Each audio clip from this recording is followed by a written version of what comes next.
हंस के बोले लू काहे, हाय प्यार हो जाला। रूप देखते ही जियरा लाचार हो जाला। ये जवानी रवानी के का हम कहीं, आवते महफिल में तहरा बहार हो जाला। अतना तारीफ आखिर हमरा से का चाहता रहा? अब तो उसे बतावे के पड़ी कि हम का चाहतानी। यदि हम कहीं कि संभव नहीं खे तब?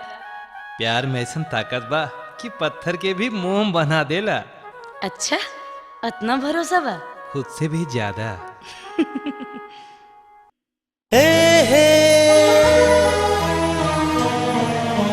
आहा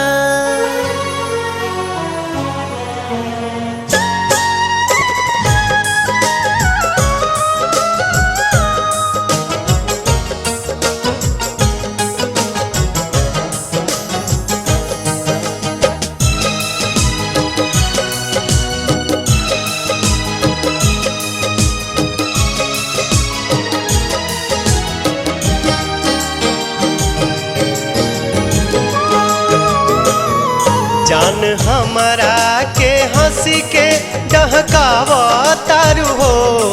जान हमारा के हंसी के डहकावा तारू हो। काहे दाते अंगुरिया दबावा तारू हो। काहे दाते अंगुरिया दबावा तारू हो। लाल ओढ़नी के अजबे लहरावा तारू हो। लाल ओढ़नी के अजबे लहरावा तारू हो। काहे दाते अंगुरिया दबावा तारू हो। काहे दाते अंगुरिया दबावा तारू हो।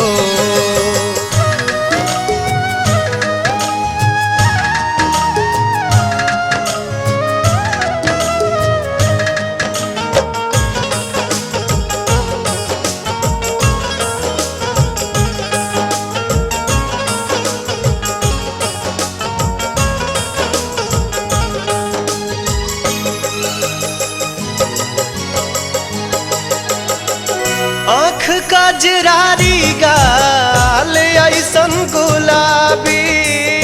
तोहरा के देख सभे भइल शराबी।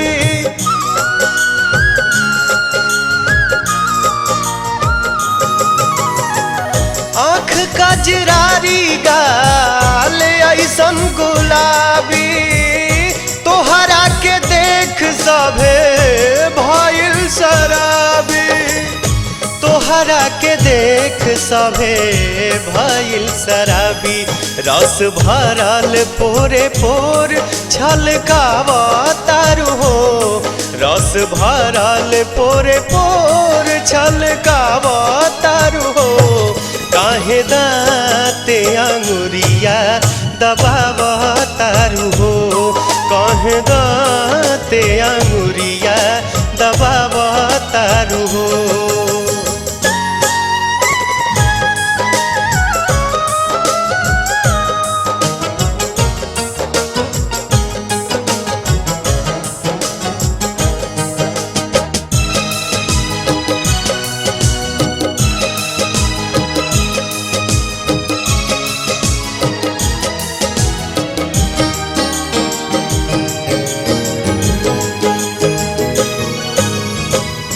पहिला जन्म से जुड़ाल तोहरा से नाता। मर के भी छूटी नहीं ऐसन बुझाता।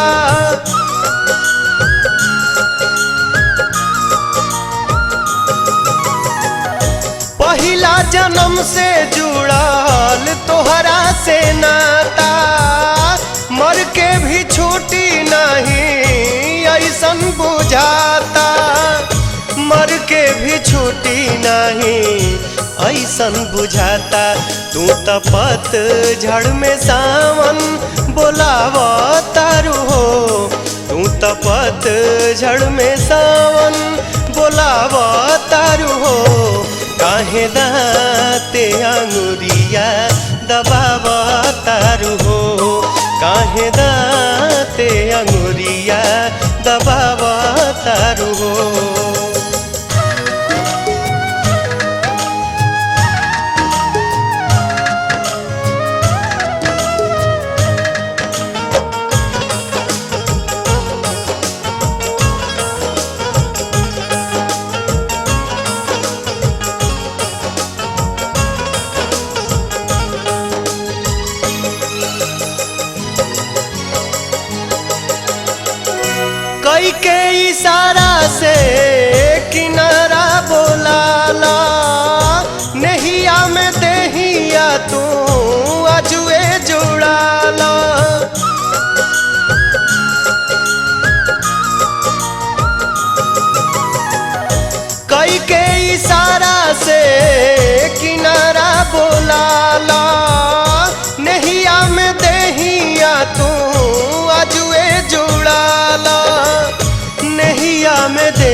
जुड़ाला जियरा जोर से हमार धड़कावा तारू हो जियरा जोर से हमार धड़कावा तारू हो काहे दाते अंगुरिया दबावा तारू हो काहे दाते